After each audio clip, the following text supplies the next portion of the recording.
Sobat Kongko Hukum, apa kabar? Semoga Anda sehat dimanapun Anda berada. Di minggu terakhir bulan Maret 2020 telah banyak aktivitas di Jakarta pada khususnya.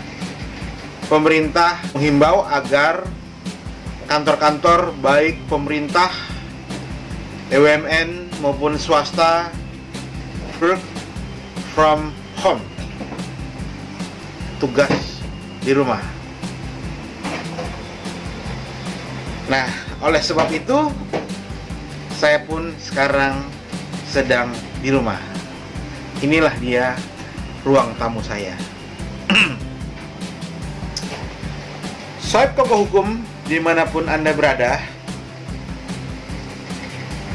ketika pemerintah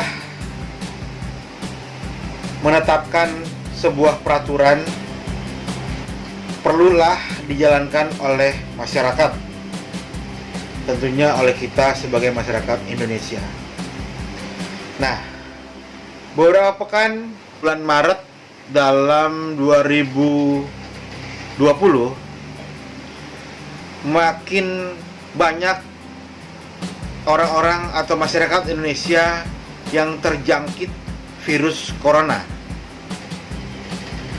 Nah, oleh sebab itu, untuk mencegah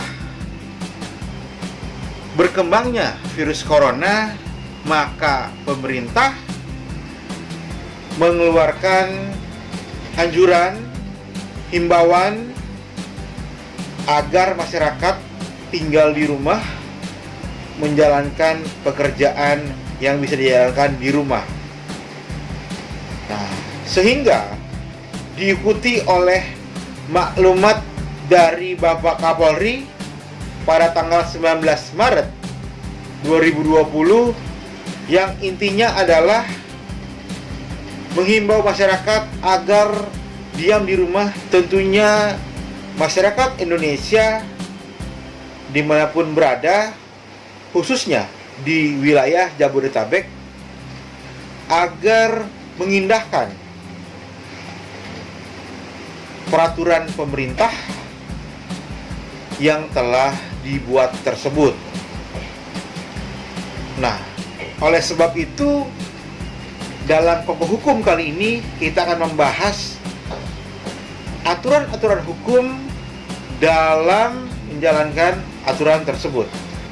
Pemerintah menghimbau agar penyebaran virus corona ini dapat berhenti atau tidak menyebar luas ke wilayah-wilayah yang belum kena. Sehingga pemerintah melalui Bapak Kapolri dan jajaran kepolisian menjalankan tugas agar membubarkan kegiatan-kegiatan atau menghimbau agar kegiatan-kegiatan tersebut tidak dilaksanakan. Salah satunya adalah ketika ada kerumun soal perkawinan. Tadi saya lihat di daerah tertentu ada yang sedang main PS dibubarkan, ada juga yang sedang kumpul-kumpul di kafe dibubarkan. Kenapa hal itu dilakukan? Untuk mengantisipasi penyebaran virus corona. Nah, oleh sebab itu, apa yang menjadi dasar hukum? Simak di dalam video ini.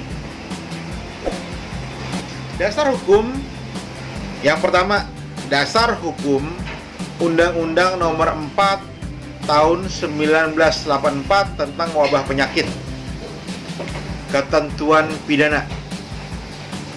Pasal 14 ayat 1, barang siapa dengan sengaja menghalangi pelaksanaan penanggulangan wabah sebagaimana diatur undang-undang ini diancam dengan pidana penjara selama-lamanya 1 tahun.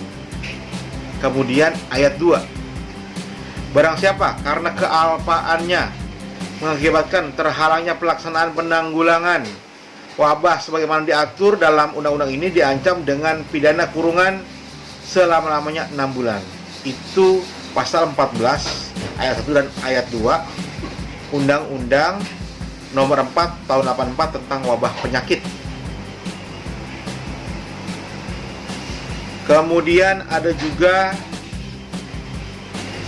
pasal 212 KUHP yang berbunyi, barang siapa dengan sengaja, kekerasan atau ancaman melawan seorang pejabat yang sedang menjalankan tugas yang sah atau orang yang menurut kewajiban undang-undang atau atas permintaan pejabat memberi pertolongan kepadanya,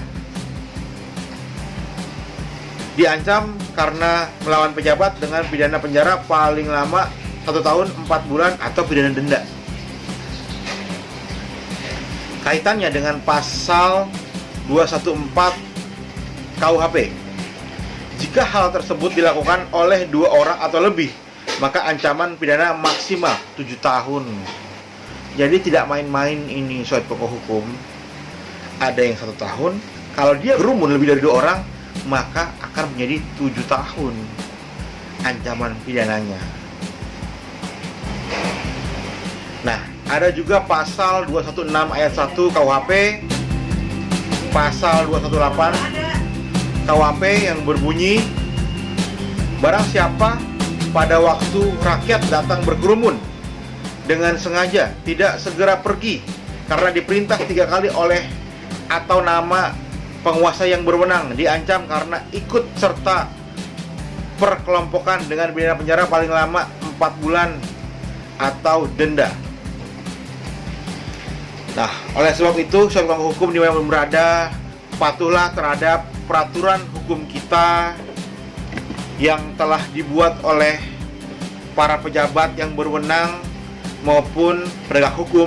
Dalam hal ini Polri telah mengeluarkan maklumat agar kita tidak berkerumun, tidak keluar rumah kalau tidak ada urusan yang penting. Nah, itu dia video kali ini, Kongko Hukum untuk masyarakat Indonesia.